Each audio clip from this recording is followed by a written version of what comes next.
నవరాత్రుల్లో ఒక మంచి కథ మీకోసం. ఒకసారి ఒక గాడిద వీపు పైన అమ్మవారి విగ్రహాన్ని పెట్టి ఊరంతా ఊరేగిస్తున్నారు. గాడిద ఎక్కడికి వెళ్లినా ప్రజలు హారతిలివ్వడం, కొబ్బరికాయలు కొట్టడం, దండాలు పెట్టడం, గాడిదకు తినడానికి పెట్టడం చూసి గాడిద చాలా ఆశ్చర్యపడింది. 2-3 రోజులు గాడిద చూసి, గొప్ప గొప్ప వాళ్ళందరూ నా ముందు మోకరిల్లుతున్నారు, నేను చాలా గొప్పవాడిని అయ్యాను అనుకుని అహంకారంతో ఇక నేను ఒకరికి బానిస కాదు, గాడిద పనులు చేయాల్సిన అవసరం లేదు, నా వీపు పైన ఈ భారం ఇంకా ఎందుకు మోయాలి అని అమ్మవారి ఫోటోని దులుపుకొని కింద పడేసి వెళ్లిపోతుంది. మరుసటి రోజు అదే మనుషుల మధ్యలోకెళ్లి నిలబడుతుంది. ఎవరూ పట్టించుకోరు.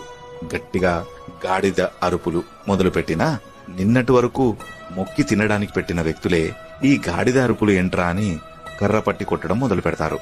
దెబ్బలకు తాళలేక ఆ గాడిద పారిపోయి తప్పు తెలుసుకుంటుంది. నాకు లభించిన గౌరవం నన్ను చూసి కాదు, నా వీపు పైన ఉన్న ఆ శక్తి వల్లనే అని తెలుసుకొని పశ్చాత్తాపపడుతుంది.